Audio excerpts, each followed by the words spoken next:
Hello, this is Mohammad Kaiser Bilal and you are watching Universal Mathematics. आज की इस वीडियो में हम जो है क्रॉस मेथड डिस्कस करेंगे। हम ये देखेंगे कि क्रॉस मेथड को किस तरह से हम यूज़ करते हैं और उसमें कौन कौन सी जो है यानी कि रूल्स हैं जिनको हम फॉलो करते हैं सिमुल्टेनियस इक्वेशन को सॉल्व करते हुए। तो फर्स्ट ऑफ ऑल मैं ये जो दो इक्वेशंस दी हुई हैं, हम इन इक्वेशंस को जो है क्रॉस मेथड के थ्रू जो है वो सॉल्व करेंगे। उसको सॉल्व करते हुए कुछ टेक्निक्स आपने गौर से देखनी है। देखिए, मैंने आपको बताया था कि कोफिशिएंट क्या होता है। एक्स के साथ यहाँ पे ये जो 2 दिया हुआ है ये कोफिशिएंट है, वाई के साथ यहाँ पे 1 मौजूद है, ये कोफिशिएंट है। यहाँ पे एक्स के साथ 3 मौजूद है, कोफिशिएंट है, और वाई के साथ यहाँ पे 4 मौजूद है, ये भी कोफिशिएंट है। तो इसमें हमने क्या करना है, आपने ये करना होगा कि आपने गौर से देखने होंगे कि कोफिशिएंट कौन से हैं और कांस्टेंट कौन से हैं। क्रॉस मेथड में ये होता है कि फ़र्स्ट ऑफ ऑल आप कंसीडर करें यहाँ पे इक्वेशन वन को, और उसके बाद सेकंड नंबर पे कंसीडर करें इक्वेशन 2 को। क्लियर। इक्वेशन 1 में यहाँ पे हम देख रहे हैं एक्स के साथ यहाँ पे मौजूद है 2, तो यहाँ पे हम 2 लिख लेंगे। वाई के साथ यहाँ पे मौजूद है 1, तो हम 1 लिख लेंगे, और 5 यहाँ पे मौजूद है कांस्टेंट, तो यहाँ पे 5 भी आप लिख लेंगे।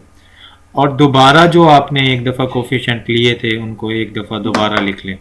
Clear student. तो यहाँ पे मैं लिख रहा हूँ 2, यहाँ पे लिख रहा हूँ 1, और यहाँ पे मैं लिख रहा हूँ 5। Clear student. तो यहाँ पे इसको सॉल्व करते हुए और उसके बाद हम इक्वेशन नंबर 2 देखेंगे, और इक्वेशन 2 में हमारे पास जो x का कोफिशिएंट दिया हुआ है वो 3 है। इसी तरीके से y का जो कोफिशिएंट दिया हुआ है वो हमारे पास -4 है। इसी तरीके से ये कांस्टेंट है 2। दूसरे नंबर पे आप ऐसा करें, एज इट इज़ दोबारा जो है आप लिख लें जो आपने पीछे इस लाइन में लिखे हैं 3, -4 एंड 2। यानी कि ये क्रॉस मेथड एक और भी होता है, लेकिन ये क्योंकि हम जो है बेसिक अलजबरा और इनिशियल स्टेज पे क्योंकि हम डिस्कशन कर रहे हैं, तो इस वजह से मैं आपको आसान मेथड के थ्रू करवा रहा हूँ। ठीक है। तो उसके बाद ये है कि आपने ये करना होगा, एक यहाँ पे एक बात आपने याद रखनी है कि यहाँ से आपने जो ये फर्स्ट कॉलम है और यहाँ से ये जो कॉलम है, आप इसको कंसीडर ना करें। आप समझें कि ये यहाँ पे मौजूद ही नहीं है। Clear student. यानी कि ये यहाँ पे नंबर पे हम ये करेंगे कि हमने हमारा जो यानी कि एक मेथड वो ये है कि आपने इस नंबर को इससे मल्टीप्लाई करवाना है और इसको इससे, और मिड में हमेशा माइनस लगाना है। 5 को 3 से करवाना होगा हमने, 2 को 2 से करवाना होगा, फिर मिड में माइनस लगाना होगा, और इसको इससे और मिड में माइनस लगाना होगा। यानी कि ये भी आपको क्लियर होना चाहिए। Clear student. तो चलें अब हम इसको मज़ीद प्रॉपर वे से इसको सॉल्व करते हैं। देखें, फर्स्ट मल्टीप्लिकेशन जब हम करेंगे तो उसको करते हुए फर्स्ट ऑफ ऑल हम x लिखेंगे यहाँ पे। ठीक है। x लिखने के बाद हम 1 को मल्टीप्लाई करवाएंगे 2 से, 1 2 2। क्लियर। मिड में हमने हमेशा माइनस लगाना होगा, और 4 को मल्टीप्लाई करवाएंगे इससे, तो ये आपके पास -20 होगा। उसके बाद हम क्या करेंगे, हम -4 को मल्टीप्लाई करवाएंगे 20 से, तो आपके पास -20 आ जाएगा, और यहाँ पे ये एक प्रोसेस कंप्लीट हुआ। Clear student. नेक्स्ट हमारे पास ये है कि हम ये देखेंगे कि हमारे पास यानी कि हम मल्टीप्लाई करवाएंगे -1 को, और याद रखें यहाँ पे आपने जो लिखना होगा वो y लिखना होगा। क्लियर। यानी कि y के बाद आपके पास यहाँ पे नीचे अब आपने जो मल्टीप्लाई करवाना होगा, 5 को मल्टीप्लाई करवाना होगा 3 से, और 2 को मल्टीप्लाई करवाना होगा 2 से, और मिड में माइनस, 5 3 15 एंड -2 2 4। क्लियर। उसके बाद फिर एक कांस्टेंट वैल्यू होती है, आप 1 कंसीडर करेंगे, और वो आपके पास अब फिर आपने मल्टीप्लाई करवाना है इससे। यानी कि जस्ट आपने क्रॉस मल्टीप्लाई, यही है। यानी कि इसी मेथड को यूज़ करते हुए आपने क्या करना होगा, इनको आपस में मल्टीप्लाई करवाना है। तो ये 4 2 -8 हो जाएगा यहाँ पे।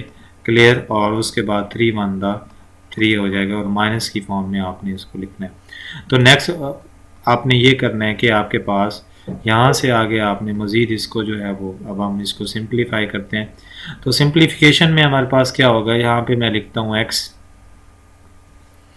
x लिखते हुए, और ये जो है हमारे पास ये होगा यानी कि माइनस माइनस प्लस हो जाएगा, और ये 22 हो जाएगा। क्लियर। और उसके बाद जो है यानी कि हम ये करेंगे कि हमारे पास हमारे पास ये होना है कि हमने ये करना है, और यहाँ पे हमारे पास y ओवर माइनस जो है ये 15 में से -11 हो जाएगा इक्वल टू 1 ओवर -11 हो जाएगा। Clear student? यानी कि यहाँ तक उम्मीद है आपको कंप्लीट जो है अंडरस्टैंडिंग आपकी हो गई होगी।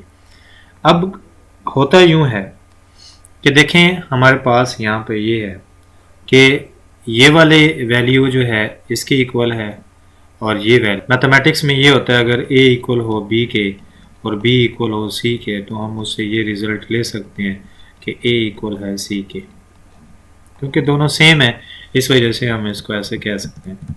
तो इसी को यूज़ करते हुए, इस प्रॉपर्टी को यूज़ करते हुए हम ये करते हैं कि हम कहते हैं कि x ओवर 22 हमारे पास इक्वल है 1 ओवर 11 के। क्लियर? -11 के।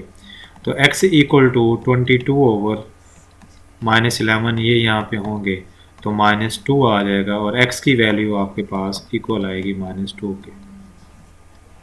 Clear student? इसी तरीके से हम ये कह सकते हैं जो हमारे पास y का एक्सप्रेशन आया है y over -11 this is equal to 1 over 11। Clear? यानी कि ये यहाँ पे जो एक्सप्रेशन हमने लिया है यानी कि y ओवर 11, तो उसके बाद ये होना है कि हमारे पास हम y को मल्टीप्लाई करवाएंगे यहाँ पे, तो 11 ओवर 11 हो जाएगा, ये यहाँ से क्रॉस आउट हो जाएंगे, और क्रॉस आउट होने के बाद हमारे पास जो है हम ये करेंगे कि हमारे पास ये इक्वल आ जाएगा 1 के। तो यहाँ से y का जो एक्सप्रेशन हमारे पास इक्वल आए वो 1 के इक्वल आए। Clear student? यानी कि दो वैल्यूज़ अब हमने निकाल ली, x की वैल्यू हमारे पास 2 के इक्वल आई है और y की वैल्यू जो है हमारे पास 1 के इक्वल आई है। ये बेसिकली रिजल्ट था। एक बार दोबारा मैं आपको मल्टीप्लाई यानी कि क्रॉस मल्टीप्लाई को एक्सप्लेन कर देता हूँ ताकि जो है कोई कन्फ्यूजन ना रहे, ठीक है, और कम्प्लीटली आप अंडरस्टैंड कर लें। Clear student?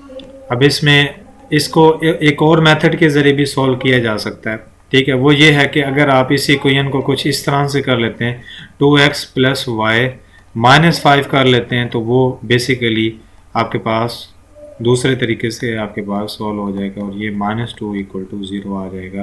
तो यहाँ पे फिर आपका माइनस आ जाएगा, यहाँ भी माइनस आ जाएगा, ठीक है, यहाँ भी माइनस आ जाएगा, यहाँ भी, और उसके बाद फिर यहाँ पे आपका प्लस, ये माइनस। तो उस तरह से भी आप सॉल्व कर सकते हैं। मैंने आपको बेसिक कंसेप्ट प्रोवाइड कर दिया है, वो ये है कि आपने, क्योंकि क्रॉस मल्टीप्लिकेशन करते हुए प्रॉब्लम जो होता है वो यहाँ पे होता है, यहाँ पे सबसे ज़्यादा प्रॉब्लम होता है, तो आपने इसको अंडरस्टैंड करना है। उम्मीद है आपको ये लेक्चर समझ आ गया होगा।